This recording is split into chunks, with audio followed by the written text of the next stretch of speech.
Peace and blessings. This is Nubia I of the Blackberry Beauty Holistic Academy, Ancient African Healing and Wisdom for the Modern Sister.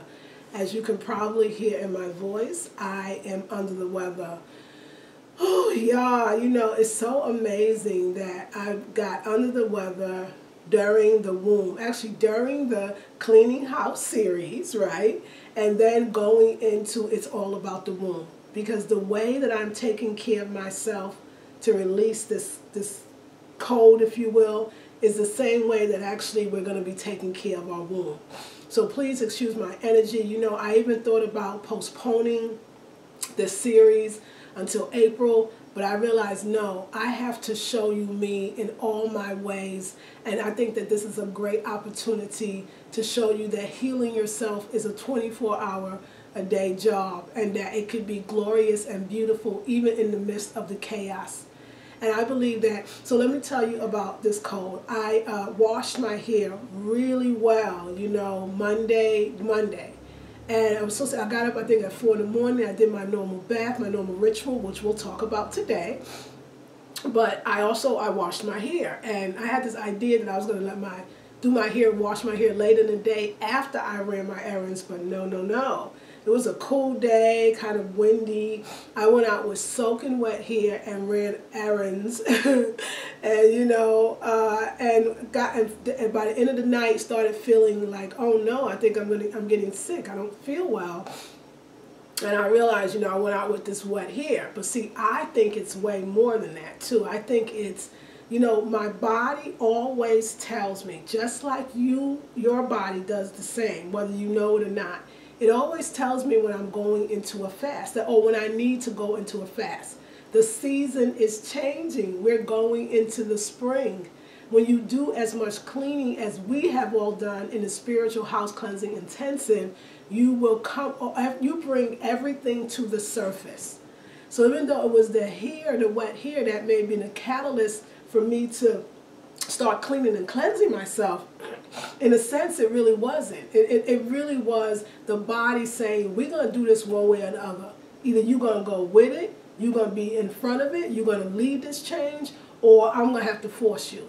And y'all don't take the force route. And so obviously you're not taking the force route. That's why you are in this intensive. So first, let me just welcome you. For many of you, this is your first intensive with me. And so I want to welcome you. This is actually week 1, and the intensive is called It's All About the Womb. Now, if I sneeze or blow my nose, please excuse me. I actually really wanted to get this out to you all. I want you to get what you paid for, but I also wanted you to get what you deserve, because it's so much. So I have so much on this table right now, and we're going to go through it and talk about it. This video is probably going to be an hour long, and it'll probably be in 2 parts. So just go with it, bear with it. Watch it when you can. Watch it when you have time and your privacy and you chilling and you doing your own thing. I got so many items here about It's All About the Womb. So I know that in the course description I said that the first week we were going to talk about the womb, which we are, but we were also going to talk about taking a bath, and I was going to show you how to do my bath ritual. I'm not going to do that. I have this feeling, this cleansing that I'm going through. I need to just not even be in the water for a minute. I need to actually be more in the sun. And so even though I've done this, I woke up Tuesday morning with the cold, and Wednesday felt it, and it's Thursday, and I still have it. That's unusual, but I noticed I didn't stop doing my yoga. I didn't stop taking salt baths. I think I'm just overexerting my body, and it's best to be still. And it's interesting that It's All About the Womb, it really is a lot about being still and connecting to your deep inner self. Let's talk about the womb a little bit. And let's talk about why I have all these items out. The one thing that I want you all to get as we go through the 4 weeks is that your womb is very sensitive. Your womb and your vagina. We're going to talk about those two parts of our bodies interchangeably, because they really are connected. And when you actually help one, you're really actually helping the other as well. So I really want you to be able to gather your tools, and that's what this video is going to be about. instead of taking a bath and going right into the rituals, we actually should be gathering our tools first. So the second week is going to be the first week, and the first week is going to be the second week. So this week, we're talking about the womb, but we're also talking about gathering our tools. So now I'm ready to talk about the womb. The womb is delicate. It's like the most beautiful flower that you've ever seen. It is, and flowers, as you buy your flowers. As you see here, I have these beautiful lilies, and the fragrance is amazing. I highly recommend flowers as one of the tools that you want to gather, because if I talk to you about your womb is like a delicate flower, meaning you want to be very careful of how you touch the flower, which is your womb. You want to understand that the flower will actually start to blossom, just like your womb. But you also want to understand that the flower will actually shed, just like your womb. And so we're really going to keep the flowers around us, so we're understanding, and it reminds us that our womb is as delicate, as fragrant, as beautiful, as healing as the flower. And the way we treat our flowers, we wouldn't throw our flowers in the trunk of a car and leave it there. We wouldn't keep our flowers out of water for a long time. There's certain things that you wouldn't do with your flowers, but we actually do it to our wombs, because we're not looking at our womb as this delicate being. And once we understand the womb, we understand life. Because for a woman, your life begins in the womb. For a woman and man, for everyone, human being, life begins in the womb. And non-human beings, animals, life begins in the womb. It's the most precious thing in life, because it produces life. But sometimes we treat it as something that we don't think about twice. Something, an afterthought. And maybe not a thought at all. And so I really want to show you and tell you the importance of the womb. So the womb, I believe, is the seat of your creativity. I believe that your womb, if it's in a healthy state, if your womb is in a healthy condition, if your womb is in a happy condition, your womb will actually allow you to create that book you always wanted to write, that business you always wanted to start, that relationship you always wanted to have, that home that you always wanted to have, the children, the career, whatever, the health, which is a really important. I know there's women who are watching this that are experiencing health issues, fibroid tumors, endometriosis, yeast infections, all these things. But those things that come up, if you could actually look at diseases, and we'll talk about that more as the weeks progress, as I won't say a warning, but a signal that something is off, but can be back on again if you actually pay attention. So it's like the dummy lights on your car. They're really helpful to me, like to know when you should change your oil, to know if your engine light is on, to know if your brakes are working or need to be changed, or even that a tail light is out. That's so important, because maybe you wouldn't know, and actually you wouldn't. So treat your womb in that way, as when I see the dummy light come on, I don't ignore it. There's something that needs to be taken care of, and I do it right away. Well, when you get fibroid tumors or endometriosis, or even heavy discharge, foul-smelling discharge, or discharge that is discolored, not clear, or discharge that's coming even when you're not cleansing, because a lot of that's going to happen during this cleanse that we're doing.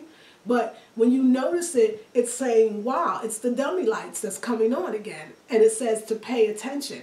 And yes, in the beginning, like dummy lights, dummy lights come on way before you really are at a critical level of, like, let's say your brake lights come on. It's the dummy lights are saying you need to pay attention. Yes. Do you have time to fix it before it gets worse? Yes. But I say, why wait? Because the longer you wait to fix them, the more danger that your car is of getting worse, and then it's going to incur many expenses, because the more you go on your car when it's not in its best condition, the worse that it gets. The womb is, again, it's the same exact way. Let me tell you what the womb like. The womb is self-cleaning. The womb and the vagina are self-healing, just like every single part of the body. The body is actually made to last. That's why we get new cells every so often, new blood, new skin daily. Everything is rejuvenated. But it depends on what we're using, what raw materials we're using to rejuvenate our bodies. So that's good news, ladies. The good news is the body is going to heal itself if you give it the right materials. Well, the vagina and the womb is the same way. It already came in perfect, whole, and complete. And now some of you may say, no, but Sister Nubia, I've had womb issues since I can remember. Even as when I had my first period, my womb was, doctors said that I had this disease, or that my womb was not in the right way or shape, or my womb had prolapse. How could that happen to me as a youngster? Because our womb is not just physical. Our womb is spiritual as well. And so a lot of that early stuff that we get, the early cramping, the bad PMS, it really comes from us, that what's been passed down from our mothers and our mothers' mothers and our mothers' mothers. But see, that's why I love doing womb work, is because we're really healing the womb on every level.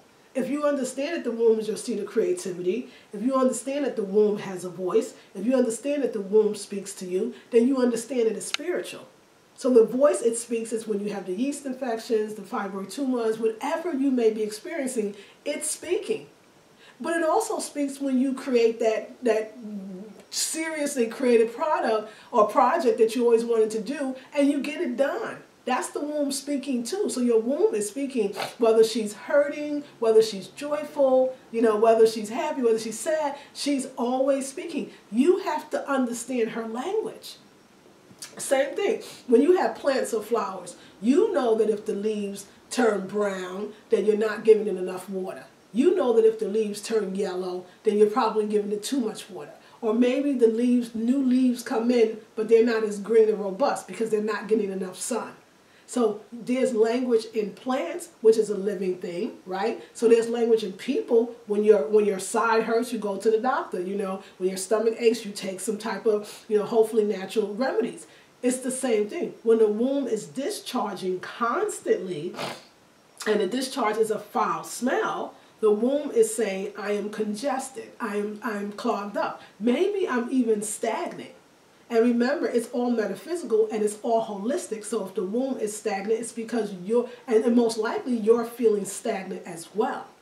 So think about the womb as self-healing, self-cleaning, and all these things. So the womb is already perfect. The reason why we have to administer these remedies is because we have accumulated through unnatural sources.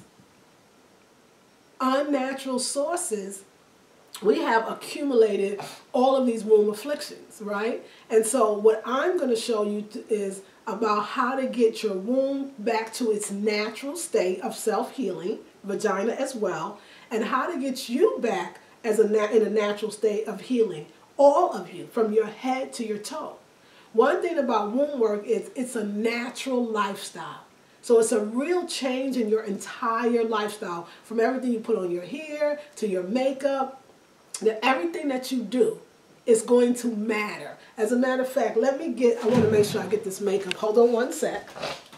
I forgot about that too. Okay, thank you y'all for that. So it's about everything, right? It's everything you put on. So what happens is, how does the womb get any kind of tumors or afflictions or, toxins? Like, how does the womb get sick? Because we are using, non-organic fruits and vegetables to put into our body, unnatural cleaning products, unnatural house cleaning products, clothes cleaning products, unnatural shampoos and conditioners, unnatural makeup. So all these things, and then just the toxins in the air, construction sites, all these things that's in our home that's actually hurting us instead of helping us. And women are so sensitive, we would have to be sensitive to give birth to life, that we pull it all in, we bring it into ourselves, and it really lodges itself in our womb. So the first thing you got to learn and understand about your womb is that it loves the natural lifestyle. It loves flowers that are fragrant and beautiful. It loves lots of plants around it. It loves things that smell good, like essential oils. It loves fruits and vegetables. Like, that's the number one way. And so the first thing that I want you to declare is that I am a natural woman, and that my womb is a natural entity, and everything I give it, feed it, is natural. So the first thing you're going to change is the way that you live. And you're going to adopt a natural lifestyle. So that means that going through your cabinets in the bathroom and in the kitchen, refrigerator and all, you're going to throw away or give away all the things that are unnatural. What is unnatural? Things that are in cans are not as natural as fruits and vegetables that are fresh. Right? Things that are not organic, things that have preservatives, things that have sugar, things that have sodium, salt, all these things, unnatural. Shampoos and conditioners that you can't read the ingredients, things like that, unnatural. Stuff on your face and masks that are not natural, unnatural. Right? So we're going to use only what is natural. So the first thing you want to get your mind set is that I'm only going to use what is natural. Meaning I'm going to throw away all the things that are unnatural. And I'm going to actually go over the things that I do. This is my lifestyle that I'm bringing you into. This is how I've lived for over 20 years. And it's a blessing upon blessings. Actually, you know what? Queen Afua has another book, and I'm going to find it. So hold on one second. Let me look for this book. Where is it?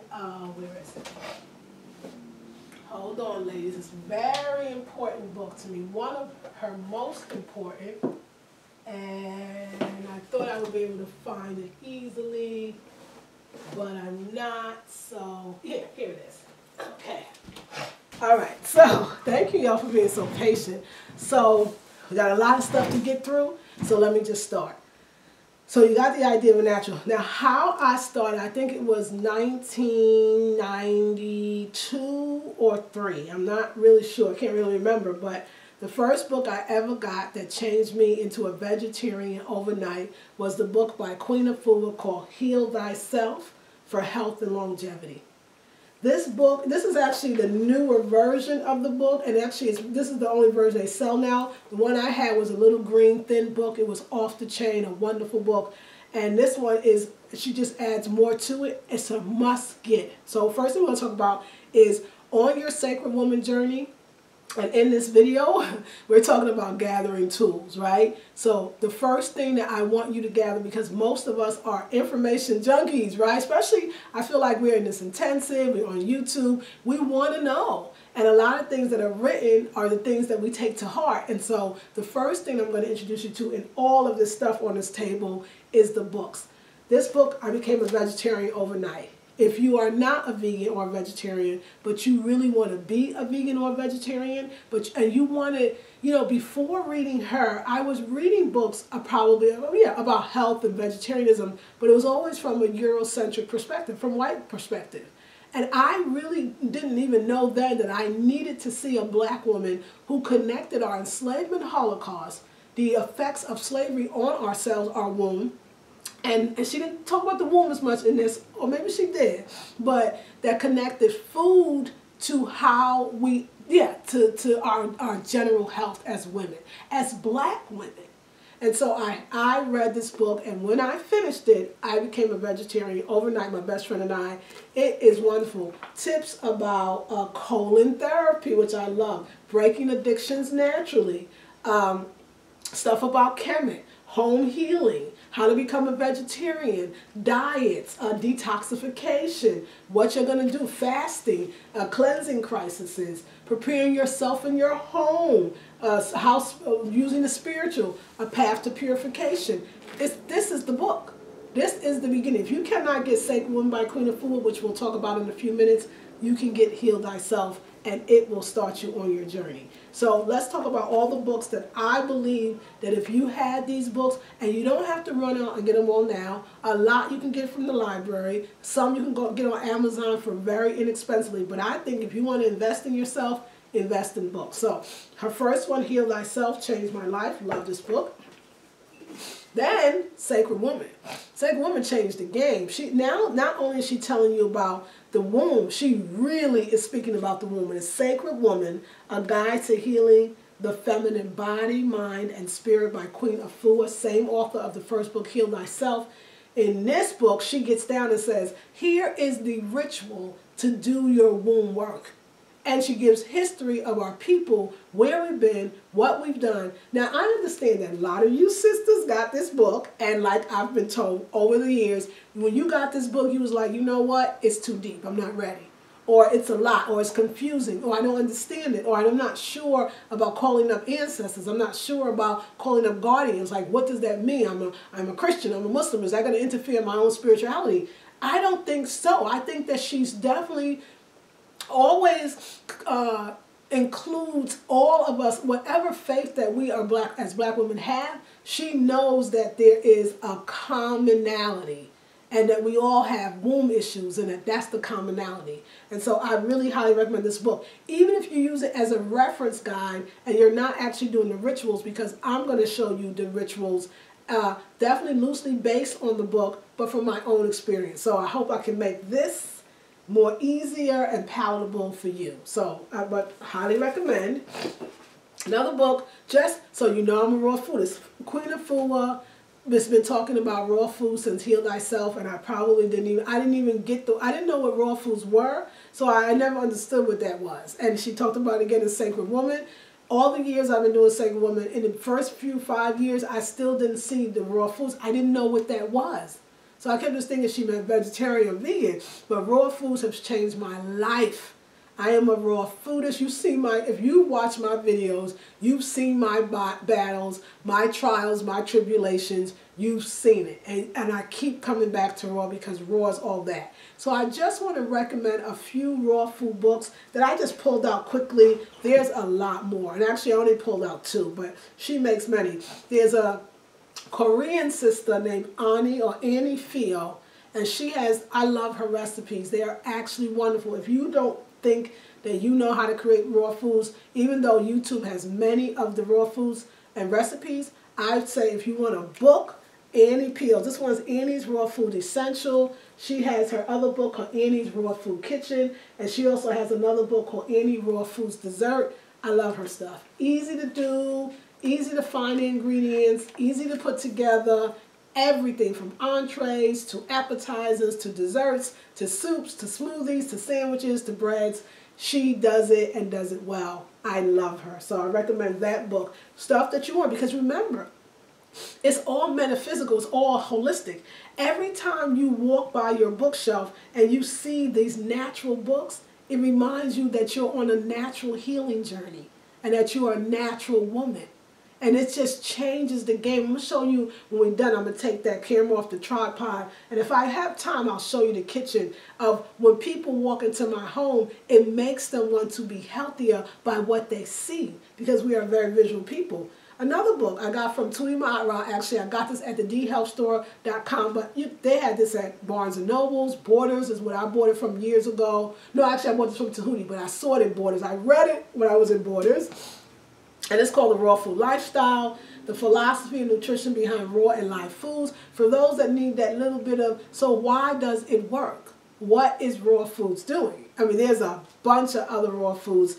Anything by Tanya Savasta, another scientific, beautiful, so much good raw foods. Just a one reminder, because we are going to eat raw foods.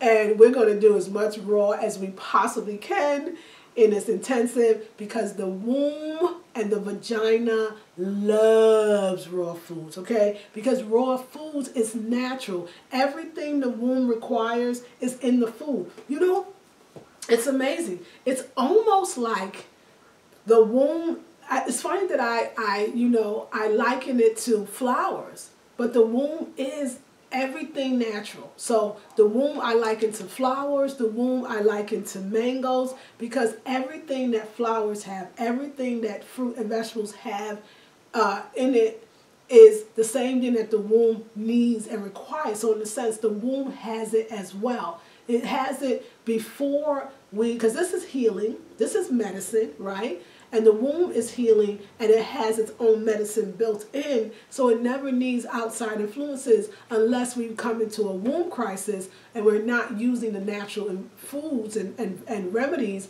then we're going to have unnatural problems. So another thing on the journey is you want to get your spiritual books. And now for everybody, that's something. Some people love, and I do have that, Louise Hay, You Can Heal Your Life. Excuse me, I'm about to sneeze.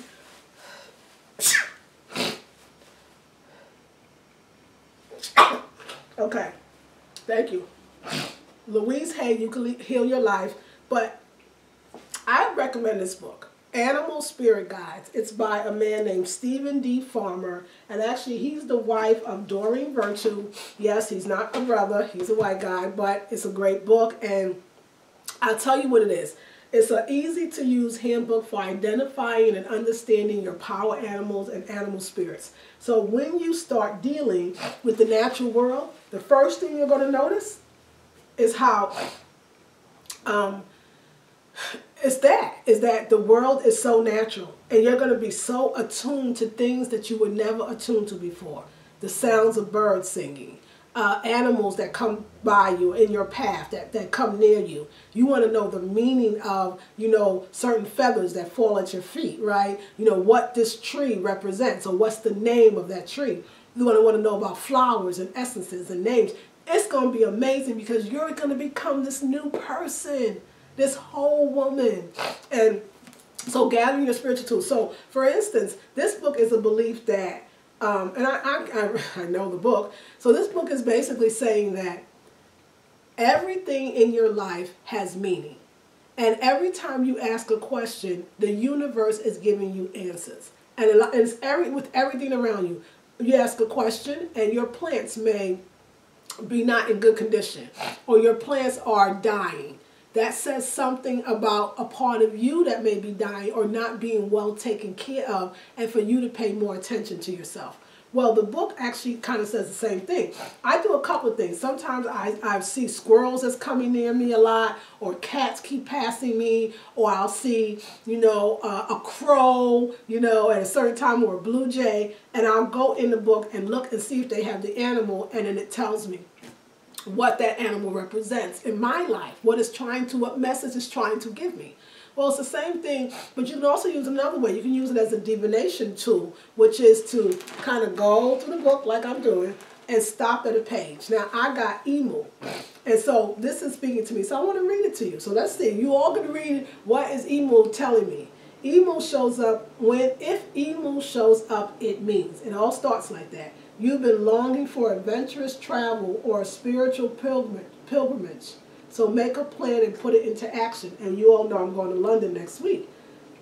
Allow yourself to fully explore whatever has been the object of your curiosity lately. This is so right on. You'll soon be noticing a strong, balanced, and nurturing masculine energy emerging in yourself. This is a period of increased activity and movement. Oh my God, it sure is.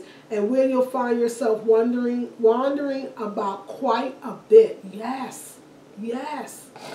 Maintain openness to new ideas and possibilities, and be willing to put aside judgments or preconceived notions about these.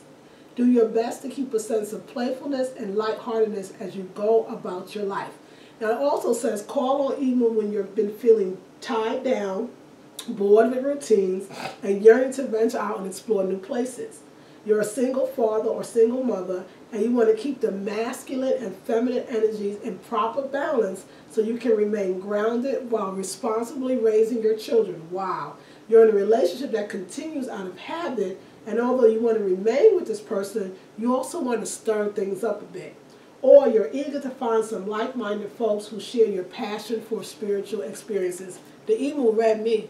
So, highly recommend this book. And we're in a group, so feel free to show your spiritual books, the books that keep you going, the books that help you to remain steadfast on your journey of spirituality. We would love it. Share, share, share, share, share. We love it. So on the spiritual tip, let's talk about other things that I believe that a sacred woman, a woman who is healing and cleansing her womb, some of the tools, again, that she will need. And one of them is, I love oracle cards. Love, love, love. I love oracle cards. Oracle cards are cards that are produced by different spiritual people. Yana Van Sant has some.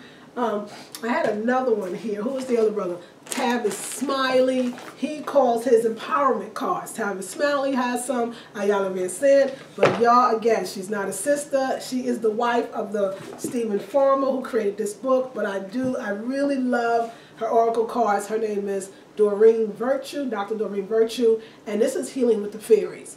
I got the book called Healing with the Fairies, and I'm telling you, when you learn about the elementals are what some believe that Just like we have ancestors, angels, spirit guides that protect us, that plants and flowers actually have those too. Some call them sprites, some call them fairies, some just call them energy. So you don't have to get into the fairies and sprites if that word makes you uncomfortable, but they call it energy, right? And so she has the Healing with the Fairies cards, which I absolutely love. And so how does oracle cards work?